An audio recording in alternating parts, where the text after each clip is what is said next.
Visiting is at the heart of Christmas. In the birth of Jesus, God became a guest in God's own world. What an amazing truth that is. The familiar Bible stories which will be told and retold again this Christmas in churches, schools, homes, and on television and radio will remind us of many other visits too. Gabriel visits Mary, Mary visits Elizabeth, the angels visit the shepherds visit the Holy Family, the Magi come from distant lands following a star to visit the newborn King. Some of those visits were long planned, others happened spontaneously. Whether or not we feel organised and ready for Christmas now, there is a place for everyone at the manger. In these first 6 months in our roles as President and Vice President of the Methodist Conference, Loraine and I have also been doing lots of visiting. Between us, I think we've been in around 25 different districts for one reason or another. Loraine has also been to Fiji and Uganda.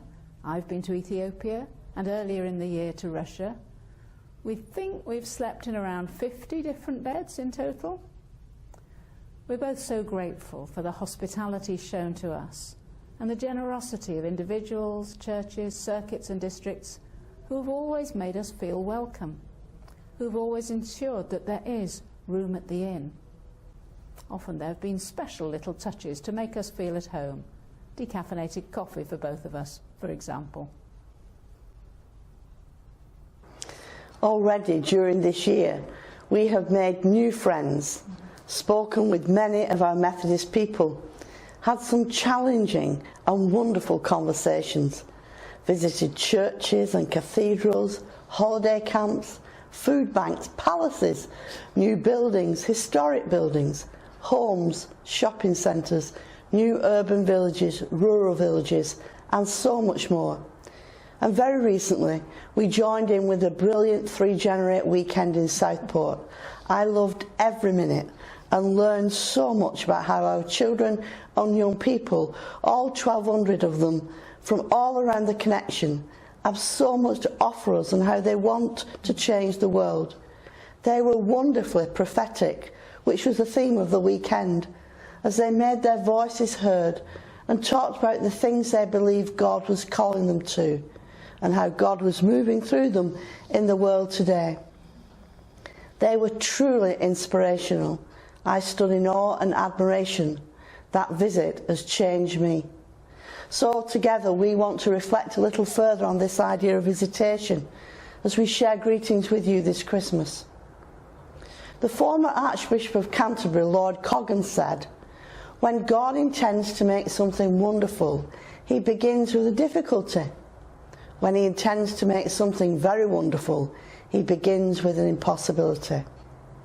I often think about the visit which started off the whole story. Gabriel was sent to Mary in Nazareth, and wonder what it might have been like from Gabriel's point of view. On a very dusty, humid day in late April, I found myself standing outside a simple home as I just sort of landed in front of Mary. She looked nervous and afraid and backed away. "Don't be afraid, I bring you greetings."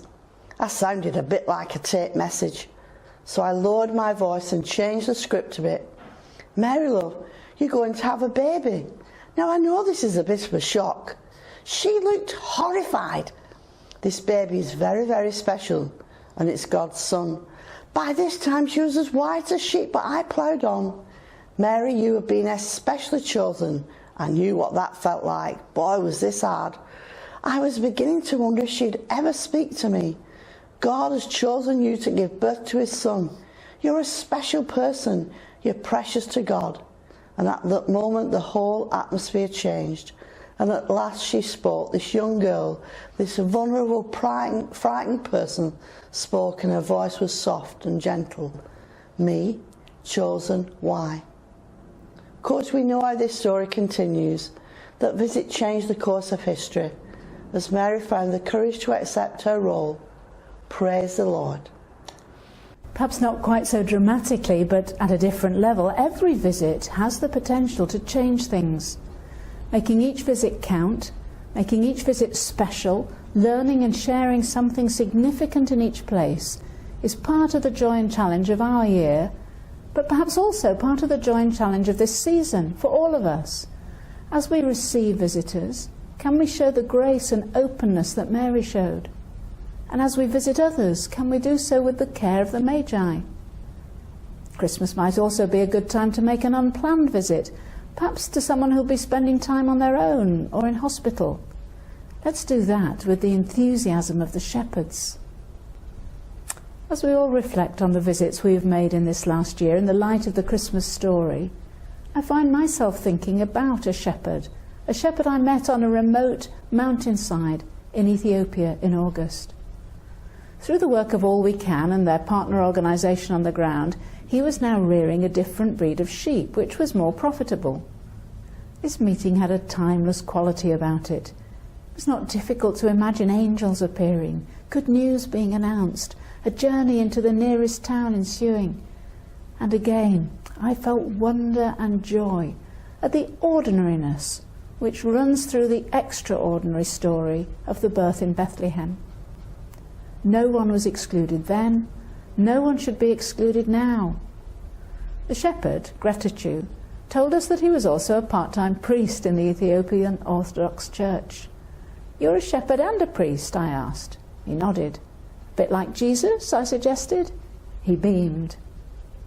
This Christmas, our prayer is that you might visit the manger once more and know in your hearts the coming of the Christ child, to worship and hear again this fantastic story of incarnation, of joy and of wonder, and give thanks for this marvellous gift, and that we might all, through the visits we make and receive, change the world.